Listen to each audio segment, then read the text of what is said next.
she thought she was free. For 3 hours, Minji had been dancing under strobing lights, her swollen belly hidden beneath a loose black dress, her wedding ring stuffed into her purse. The bass shook her ribcage. The crowd pressed in from all sides, and for the first time in 8 months, she felt like herself again.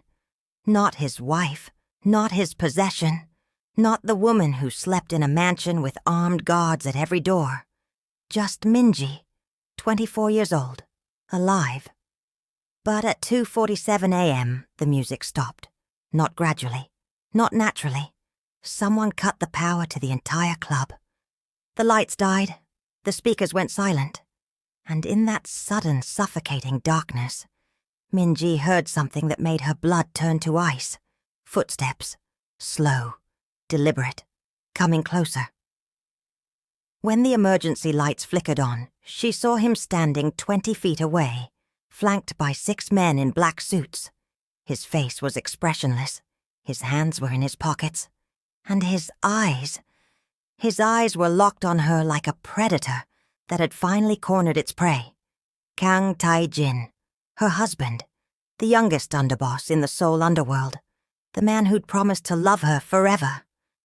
The man she'd been trying to escape for 6 months. He didn't say anything at first. He just stood there, watching her. Watching the fear spread across her face. Watching her instinctively place both hands over her stomach, as if she could protect their unborn child from what was about to happen. Then he smiled, and that smile was worse than any scream. "Jagiya," he said softly. "Honey, darling, let's go home." But Minji knew the truth. She'd known it the moment the lights went out. She wasn't going home. She was going somewhere much, much worse. To understand what happened next, you need to understand how Minji ended up married to a monster in the first place. It started 18 months earlier, at a restaurant in Gangnam. Minji was a university student working part-time as a hostess. Nothing scandalous, just pouring drinks and making small talk with businessmen who tipped well. She needed the money. Her mother was sick. Her younger brother needed school fees. And hostessing paid 5 times more than any other job she could get without a degree. That's where she met him. Tae-jin came in with a group of men, all of them wearing expensive suits and watches that cost more than her annual tuition. But he was different from the others, quieter, more observant. While his friends got drunk and loud, he sat back and watched.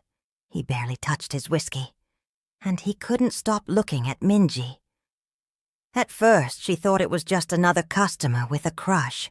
It happened all the time. But Tae-jin didn't treat her like the others did. He didn't try to touch her, didn't make crude jokes, didn't ask for her number. He just talked to her, asked about her life, her dreams, her family. He was charming, intelligent, attentive in a way that made her feel seen for the first time in years. When he came back the next week, alone this time, he brought her mother's favorite flowers. "You mentioned she liked peonies," he said casually, as if showing up with an expensive bouquet for a hostess's sick mother was the most normal thing in the world.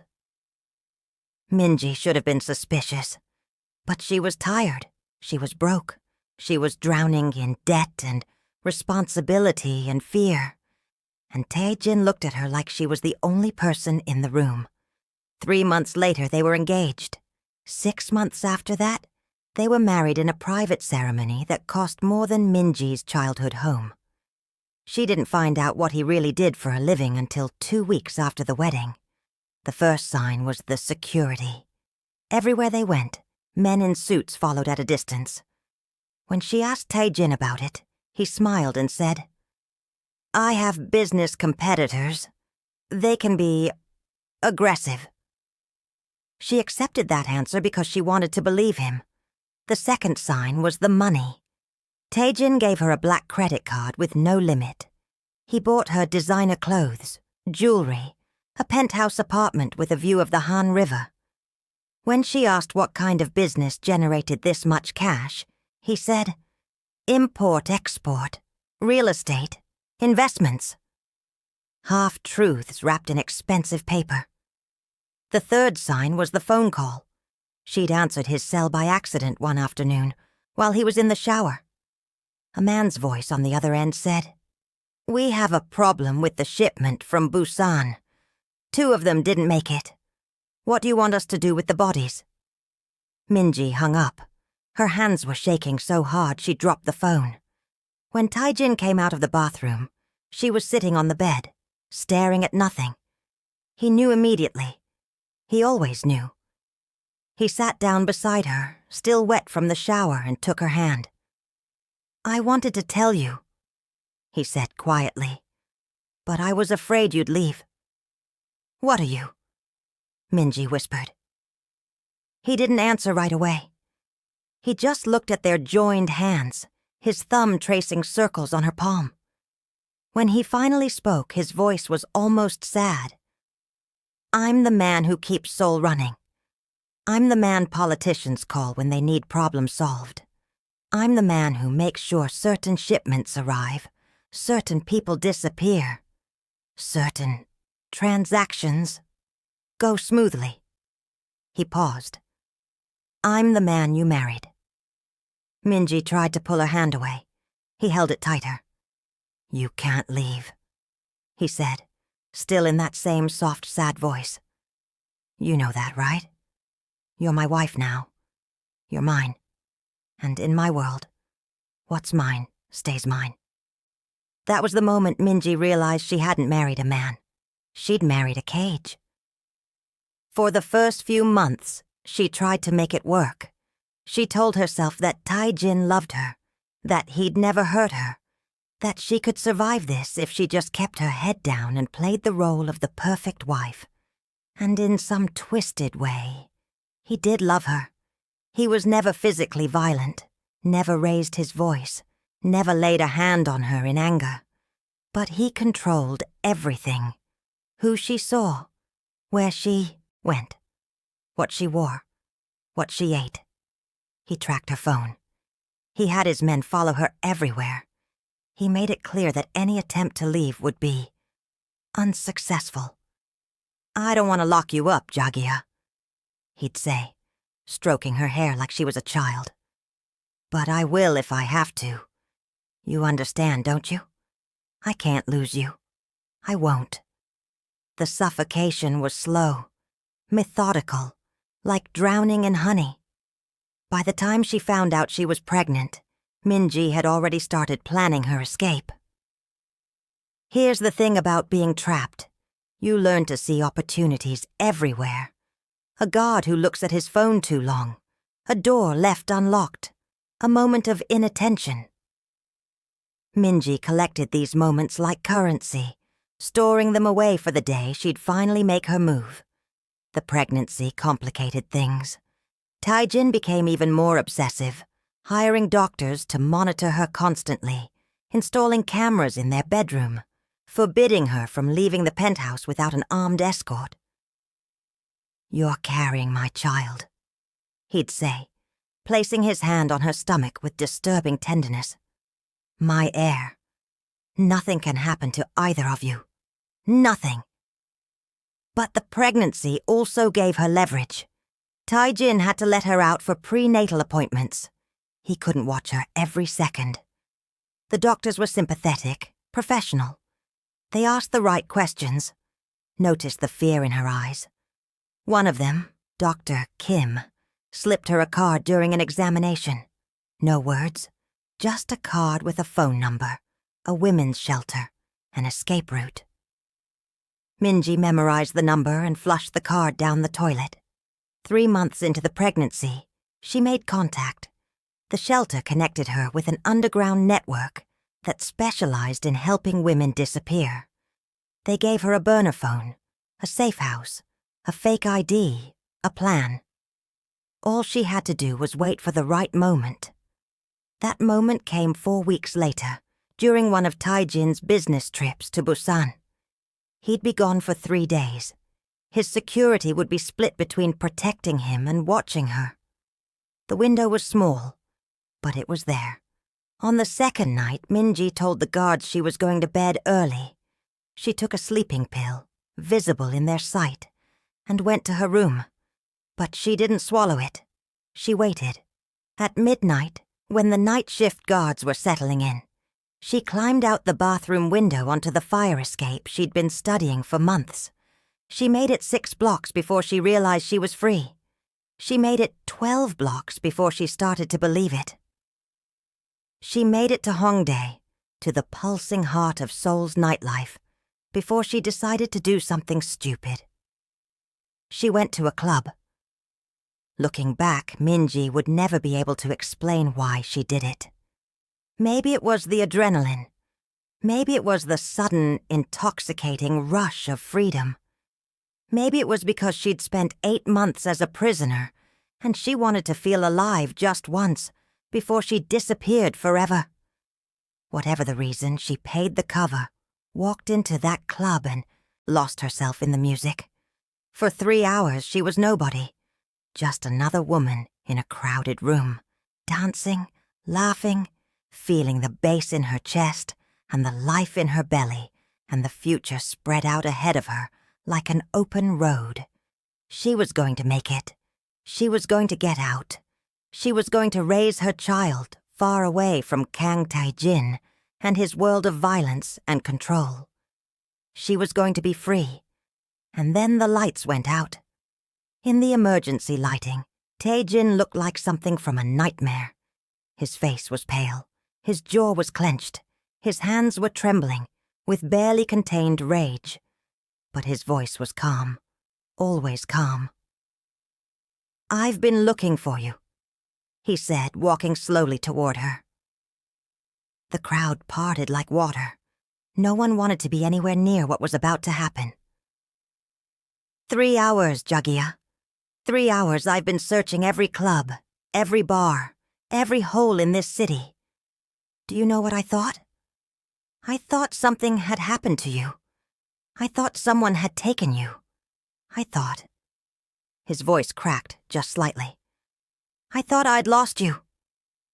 Minji backed away. Her hands were still on her stomach, protecting, shielding.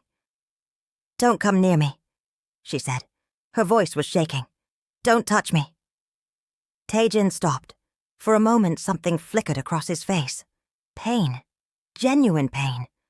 Like she'd just driven a knife between his ribs. "You tried to leave me," he said softly. "You tried to take my child and leave me." "I'm not yours," Minji said. "I'm not your possession.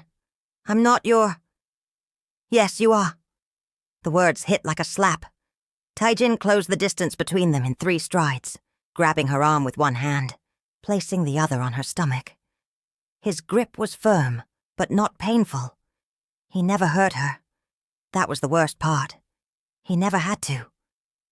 "You're my wife," he said, his face inches from hers. "You're the mother of my child. You're mine, Minji. And I don't care if you hate me for it. I don't care if you never forgive me. But you are not leaving." Minji felt the tears coming, hot, bitter, defeated. "I can't live like this," she whispered. "I can't breathe. You're killing me." Tae-jin's expression softened, just slightly. He released her arm and cupped her face in both hands, forcing her to look at him. "Then hate me," he said quietly. "Hate me all you want, Jagia. Hate me when you wake up in our bed. Hate me when you eat the food I provide. Hate me when you wear the clothes I buy." He moved one hand back to her stomach, spreading his fingers across the swell of their child. "Hate me when I'm inside you, when our baby is inside you, when my blood is running through your veins and my child is growing in your body, and my name is the one you carry." His voice dropped to a whisper, intimate and terrible. "Hate me, but you're still mine." The ride back to the penthouse was silent. Minji sat in the back of the black SUV, staring out the window at the neon lights of Seoul, bleeding past. Taijin sat beside her, his hand resting on her thigh, possessive, claiming. She'd stopped crying. There were no tears left. "I know you called someone," Taijin said eventually. His voice was conversational, like they were discussing dinner plans. "The shelter, the network. They're very good at what they do. I'm impressed you found them." Minji's blood went cold. "What did you—" "Nothing," Taijin interrupted. "I did nothing. They help women who need it. I'm not going to interfere with that." He squeezed her thigh gently. "But I did make sure they know you're not one of those women anymore. You're safe, Jagia. You're with your husband. You're protected." "I'm a prisoner," Minji said flatly. "You're my wife. Those aren't different things." Taijin was quiet for a long moment. When he finally spoke, his voice was softer than she'd ever heard it. "I know you think I'm a monster. Maybe I am. But everything I've done, every choice I've made since the day I met you, has been to keep you safe, to keep you with me, to make sure nothing in this world can touch you." He turned to look at her, his eyes dark and unreadable. "I love you, Minji. I love you in a way that most people will never understand. And yes, maybe that makes me selfish. Maybe that makes me cruel. But I will never apologize for loving you too much." Minji turned to meet his gaze. "That's not love. That's obsession." Taijin smiled, sad, resigned. "In my world, Jagia, those are the same thing." When they arrived at the penthouse, Taijin led her inside with a hand on the small of her back, guiding, controlling. The guards didn't meet her eyes. Inside, the apartment looked exactly as she'd left it. Pristine, expensive, empty. A beautiful cage. Taijin walked her to the bedroom and sat her down on the edge of the bed. Then he knelt in front of her, his hands on her knees, and looked up at her with an expression she'd never seen before. Vulnerability. "I'm going to tell you something," he said quietly. "And I need you to understand that what I'm about to say is the truth. The only truth that matters." Minji said nothing. She just stared at him. This man who'd stolen her life and called it love. "You will never leave me," Taijin continued. "Not because I'll hurt you. Not because I'll threaten you. But because I will always find you. Always. I have resources you can't imagine. Connections that span countries. Money that can buy anything, anyone. You could run to the other side of the world, change your name, change your face, and I would still find you." He paused. "Not because I'm powerful, but because you're the only thing I've ever loved." He reached up and placed his hand over her heart, feeling it beat. "You could hate me for 1,000 years, he whispered. "But you'll hate me as my wife. You'll hate me in my home. You'll hate me while carrying my child." His hand moved to her stomach again, that familiar possessive gesture. "And when our baby is born, you'll hate me while I hold them, while I teach them, while I give them everything." Minji felt something break inside her, not her spirit. That had broken months ago. Something deeper, something that made her realize, with absolute certainty, that he meant every word. She would never be free. "Why?" she whispered. "Why me? You could have anyone. Why did you have to destroy me?"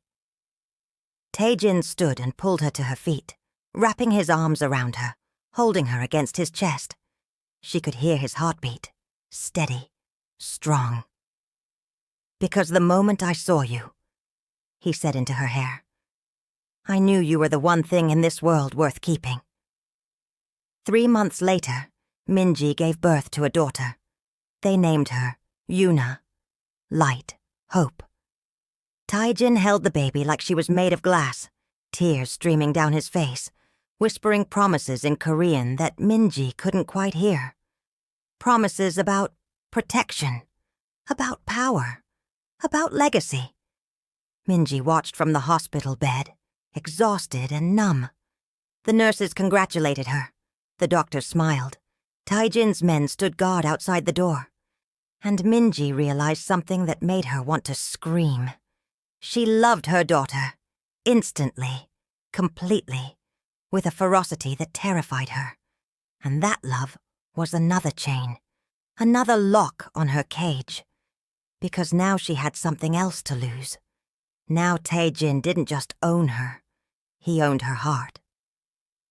When he brought Yuna to her, placing the tiny bundle in her arms, he kissed Minji's forehead with devastating tenderness. "Thank you," he whispered. "For her, for staying, for being mine." Minji looked down at her daughter's perfect face and felt the last piece of herself surrender. "I'll never forgive you," she said quietly. Taijin smiled. "I know." He sat beside her on the bed, one arm around her shoulders, one hand stroking Yuna's soft hair. "Hate me," he said again, that familiar mantra. "Hate me for the rest of your life. But look at what we made, Jagiya. Look at what our hate created." And Minji did look. At the daughter she'd never planned to have. At the man she'd never planned to love and now couldn't escape. At the life she'd never wanted and could never leave. She looked at all of it and realized the most horrifying truth of all. She didn't know if she still wanted to. 6 months after Yuna was born, something changed. Not dramatically, not obviously. But Minji started to notice things. The way Taijin would wake up 3 times a night to check on the baby, even though they had a nanny. The way he'd cancel meetings to watch Yuna sleep. The way his entire face transformed when his daughter grabbed his finger. The way he looked at Minji when he thought she wasn't watching. With guilt, with longing, with something that might have been regret. One night, while Yuna slept between them, Taijin spoke into the darkness. "Do you remember that first night? At the restaurant?" Minji didn't answer. She was pretending to be asleep. "You were so beautiful," he continued. "So alive. I'd never wanted anything the way I wanted you. And I knew I'd destroy you if I got too close. Men like me, we ruin everything we touch. But I couldn't stay away. I told myself I'd be different with you, that I could love you without breaking you." A long silence. "I was wrong." Minji opened her eyes. In the dim glow of the nightlight, she could see him staring at the ceiling. "If I could go back," Taijin said softly, "I'd leave you alone.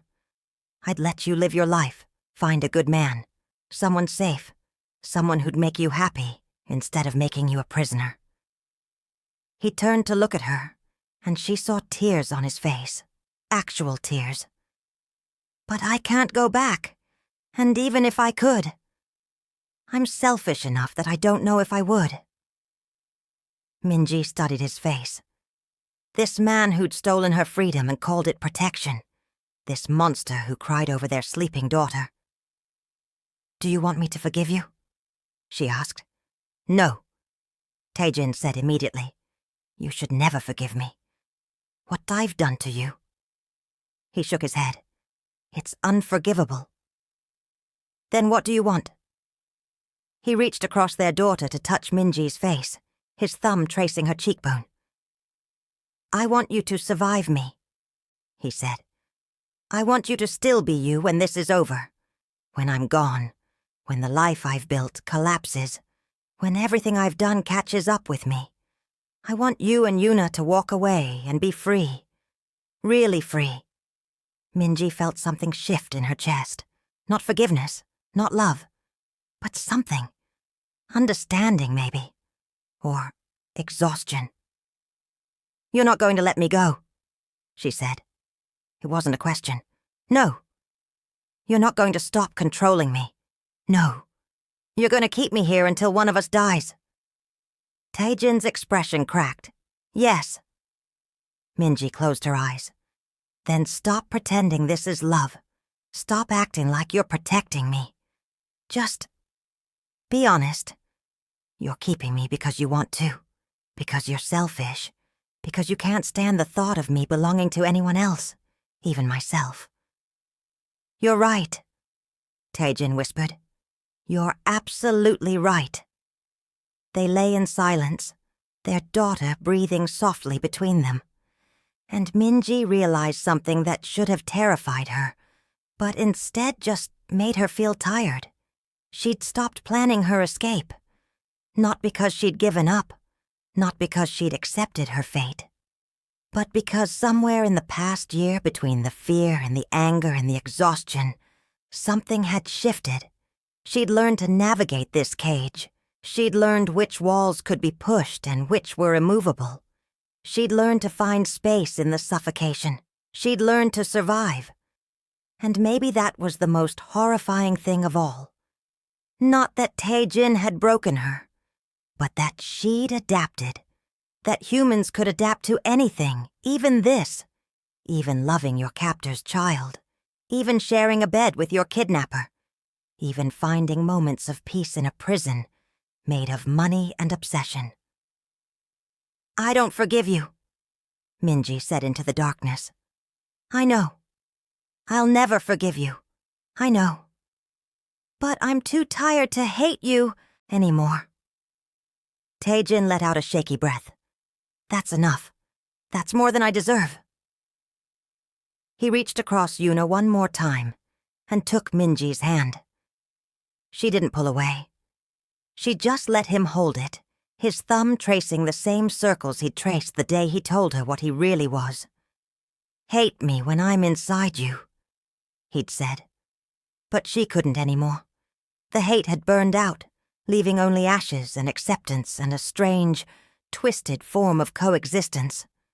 She was his wife, the mother of his child, the woman who would never leave. And he was her husband, the father of her daughter, the man who'd destroyed her life and couldn't imagine living without her. In Taejin's world, that was love. In Minji's world, it was survival. Maybe they were the same thing after all. The truth about captivity is that it changes you. Not all at once, not dramatically, but slowly, like water wearing a waystone. 2 years after that night in the club, Minji barely recognized herself. She was still beautiful, still young, still alive. But the woman who'd climbed out that bathroom window was gone. In her place was someone harder, someone who'd learned to pick her battles, someone who'd mastered the art of existing in a cage while pretending she'd chosen to be there. Yuna was walking now, talking, laughing. A bright spark of joy in the expensive darkness of their lives. Taejin worshipped her, spoiled her, kept her safe with the same obsessive intensity he'd once directed at Minji. And Minji protected her daughter in the only way she knew how, by teaching her to be strong, to be smart, to recognize cages when she saw them. Don't let anyone tell you who you are, she'd whisper to Yuna at night. Don't let anyone own you, not even someone who says they love you. Taejin never stopped these conversations. Maybe he knew they were necessary. Maybe he understood that his daughter needed to be stronger than he'd allowed her mother to be. Or maybe he just didn't want to admit that Minji was teaching Yuna how to escape him someday. The relationship between them evolved into something neither could quite name. Not love. Not anymore. That had been poisoned too thoroughly.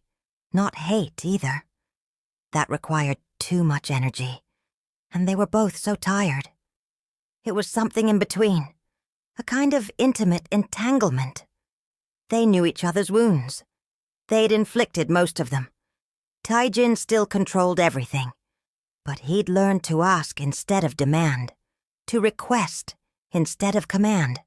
Small concessions that probably meant nothing but felt like everything. Can I kiss you? he'd ask before bed. Sometimes she said yes, sometimes no.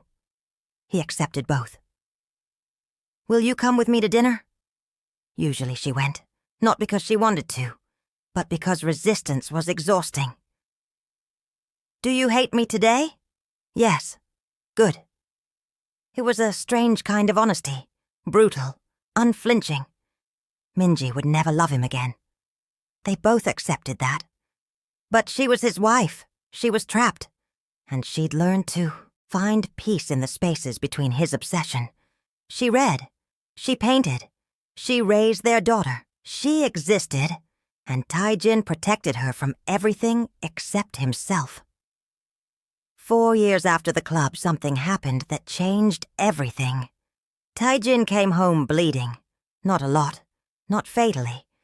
But enough that Minji saw the bullet hole in his shoulder before he could hide it. "It's nothing," he said, trying to wave her off. "Business. I'm fine." But his hands were shaking. His face was pale. And for the first time since she'd known him, Kang Tae-jin looked afraid. Minji, against every instinct, against every ounce of hate she still carried, grabbed his arm and pulled him to the bathroom. "Sit," she ordered. He sat. She cleaned the wound, bandaged it, her hands steady even though her heart was racing. Medical training from her hostessing days. Bullet wounds weren't common, but they weren't unheard of. "Who did this?" she asked quietly. "Rival syndicate. They want my territory. Will they come here?" Taejin looked at her, really looked at her, and she saw something she'd never seen before. Regret. "I've made arrangements," he said. "If something happens to me, you and Yuna will be taken care of, protected. The penthouse is in your name. The accounts are in your name. Everything I have goes to you." Minji's hands stilled. "You're talking like you're going to die." "We all die eventually, Jagiya."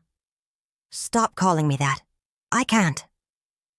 They stared at each other, this broken thing they'd become, and Minji felt something crack in her chest. "You can't die," she said. Not because she loved him, but because the thought of being alone in this world he'd built around her was terrifying. "Yuna needs her father." "What about you?" Taejin asked softly. "Do you need me?" Minji wanted to say no, wanted to throw his obsession back in his face, wanted to tell him she'd been praying for this moment for years. But what came out was, "I don't know." And that was the truth. She didn't know anymore. Taejin survived the assassination attempt, and the next one, and the one after that. But something had changed between them that night in the bathroom. He'd shown her fear, shown her mortality, shown her that even monsters bleed. And Minji had shown him something too, that despite everything, despite the years of captivity and control, some small part of her still didn't want him dead. It wasn't love. She refused to call it love. But it was something. A year later, she got pregnant again. This time, she told him before anyone else. They sat on the couch in the living room, Yuna asleep upstairs, and Minji placed the positive test in his hands. Taejin stared at it for a long time. "Do you want this?" he asked quietly. It was the first time he'd ever asked her what she wanted. Minji considered lying, considered saying no, considered all the ways this second child would bind her even tighter to him. But then she thought of Yuna, thought of the joy she'd found in motherhood despite everything, thought of the possibility of bringing another life into this strange, twisted family they'd built. "I don't know," she said honestly. "Ask me again when I'm not so tired." Taejin laughed, actually laughed, a sound she'd almost forgotten he could make. He pulled her close, wrapped his arms around her, and kissed the top of her head. "I still hate you," Minji mumbled into his chest. "I know." This doesn't change anything. I know. I'm only doing this because Yuna needs a sibling. Whatever you need to tell yourself, Jagia. Minji pulled back and punched him in the arm. Not hard, just enough to make her point. And Taijin smiled at her with so much tenderness it made her want to scream. The second baby was a boy. They named him Jun, strong, talented. And Minji, holding her son in the same hospital where she'd given birth to Yuna, realized something that should have broken her, but instead just made her laugh. She'd stopped counting the days until she could leave. She'd stopped imagining escape routes. She'd stopped seeing the penthouse as a prison and started seeing it as just home. Not because Taejin had broken her, not because she'd given up, but because somewhere in the past 6 years, she'd built a life inside the cage, a real life, with her children, with books and art and small freedoms she'd carved out of his obsession. She'd survived, and a survival, she realized, was its own kind of victory.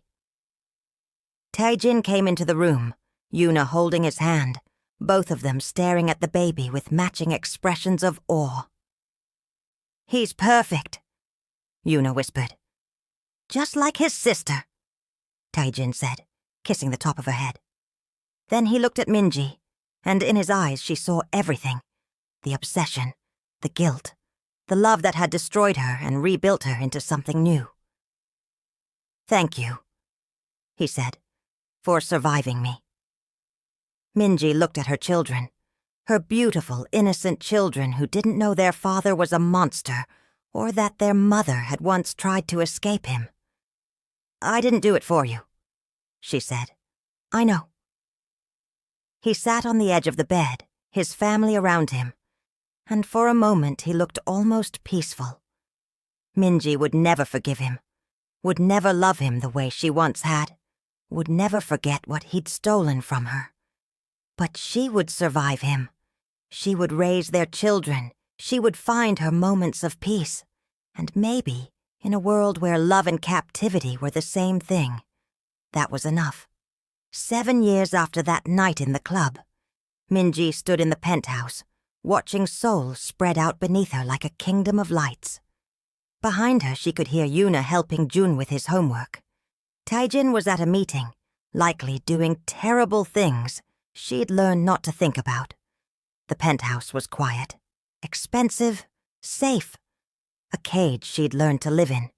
Minji placed her hand on the window, feeling the cold glass against her palm, and thought about the girl she used to be. The one who'd climbed out a bathroom window and danced in a club and believed she could be free. That girl was gone. In her place was a woman who understood that freedom was complicated, that sometimes you survived by adapting, that love could be both beautiful and terrible, that you could hate someone and still build a life with them. She was Kang Minji, wife of a monster, mother of 2, survivor, and she would endure. Behind her, Jun laughed at something Yuna said. The sound of her children's joy filled the apartment, warm and real. Hinai closed her eyes and whispered to the ghost of who she used to be. "I'm sorry I couldn't save you."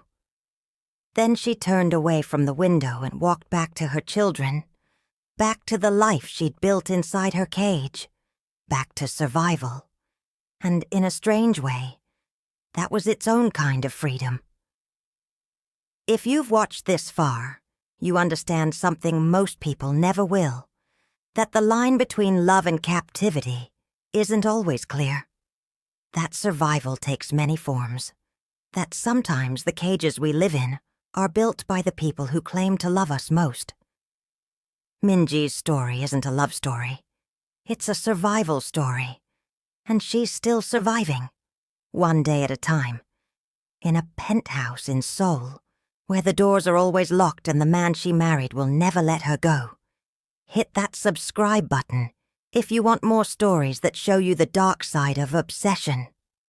More stories about people trapped in situations they never chose. More stories that make you question what love really means. And remember, if you or someone you know is in a situation like Minji's, there are resources. There are people who can help. Freedom is possible, even when it doesn't feel like it. I'll see you in the next one. Stay safe out there.